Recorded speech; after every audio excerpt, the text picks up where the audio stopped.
Waalaikumsalam. Nama saya Agus Santoso, saya dari kelas KK2. Di sini saya akan mempresentasikan tugas dari Pak Andi Marcelino tentang struktur sistem operasi. Di sini saya akan menjelaskan tentang struktur operasi. Ada yang pertama komponen sistem. Di sini komponen sistem terdiri dari beberapa komponen antara lain manajemen proses, manajemen memori utama, manajemen file, manajemen sistem input atau output, manajemen penyimpanan sekunder, sistem jaringan, sistem proteksi, dan sistem command interpreter. Terus yang kemudian tentang manajemen proses-proses. Di sini manajemen proses-proses program yang sedang dieksekusi. Sebuah proses memerlukan sumber daya resource tertentu seperti waktu CPU, memori, file, dan perangkat input atau output untuk menyelesaikan tugasnya. Terus yang adapun aktivitas-aktivitas yang berhubungan dengan manajemen proses berikut. Ada 6 kalau nggak salah. Yang pertama, pembuatan dan penghapusan proses yang dibuat oleh user atau sistem. Yang kedua, menghentikan proses sementara dan melanjutkan proses. Yang ketiga, menyediakan kelengkapan mekanisme untuk sinkronisasi proses dan komunikasi proses. Di sini manajemen file. Saya akan menjelaskan tentang file. File adalah kumpulan informasi yang saling berhubungan yang sudah didefinisikan oleh perbuatan user. Di sini biasanya file berupa program baik dalam bentuk source maupun objek.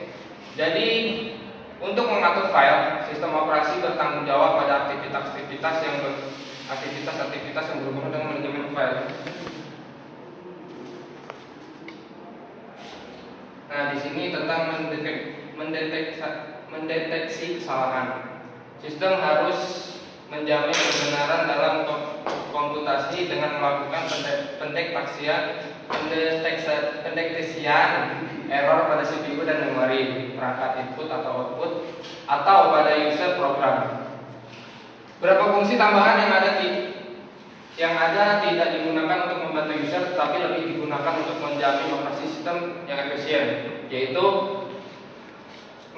mengalokasikan sumber daya. Sistem harus dapat mengalokasikan resource untuk banyak user atau banyak job yang dijalankan dalam waktu yang sama. Terus yang selanjutnya, akuntansi. Sistem membuat catatan daftar beberapa resource yang digunakan user dan resource.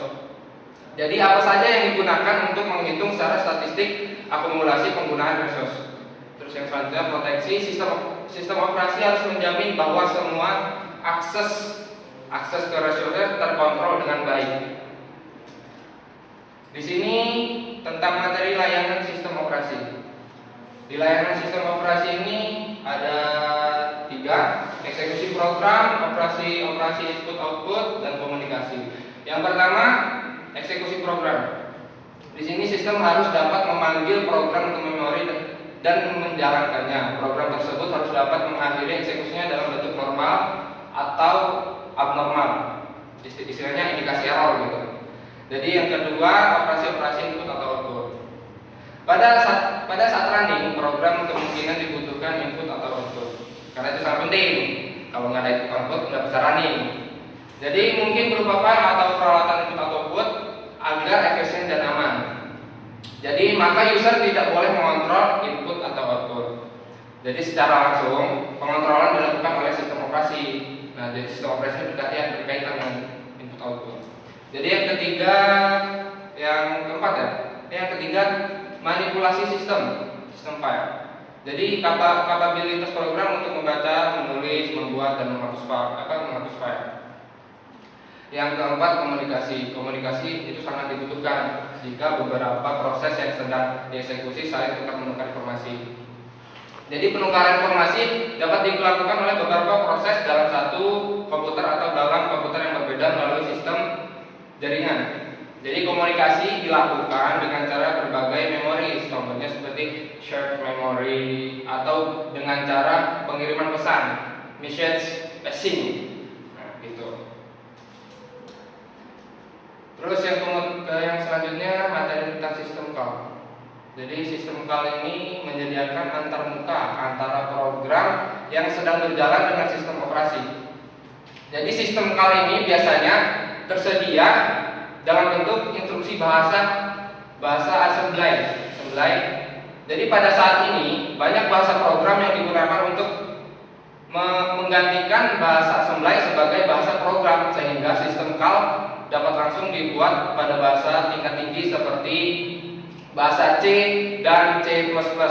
Terdapat 3 metode yang umum yang digunakan untuk melewatkan parameter antara program yang sedang berjalan dengan sistem operasi. Contohnya, melewatkan parameter melalui register, menyimpan parameter pada tabel yang disimpan di memori dan alamat tabel tersebut dilewatkan sebagai parameter di register, seperti gambar tidak saya tampilkan sih. Jadi yang selanjutnya adalah push. Push itu sebuah penyimpanan. Penyimpanan itu parameter ke stack oleh program dan push. Terus yang selanjutnya mengambil isi stack yang dilakukan oleh sistem operasi. Jadi selanjutnya sistem program, materi tentang sistem program. Sistem program ini menyediakan lingkungan yang nyaman untuk membangun dan mengeksekusi program. Jadi kebanyakan user melihat sistem operasi yang didefinisikan oleh sistem itu program dan bukan sistem CAL yang sebenarnya. Di sini tentang mesin virtual. Mesin virtual ini dapat dicontohkan dalam konsep dasar dari mesin virtual ini tidak jauh berbeda dengan perkataan terlapis. Hanya saja konsep ini memberikan sedikit tambahan berupa antarmuka yang menghubungkan perangkat keras dengan kernel untuk tiap proses. Mesin virtual menyediakan antarmuka yang identik untuk perangkat keras yang ada. Jadi sistem operasi membuat ilusi untuk beberapa proses masing-masing mengeksekusi proses masing-masing untuk memori virtual masing-masing gitu. Jadi untuk memori virtual masing-masing. Meskipun konsep ini tidak cukup baik, namun sulit untuk diimplementasikan. Ingat bahwa sistem menggunakan metode dual mode.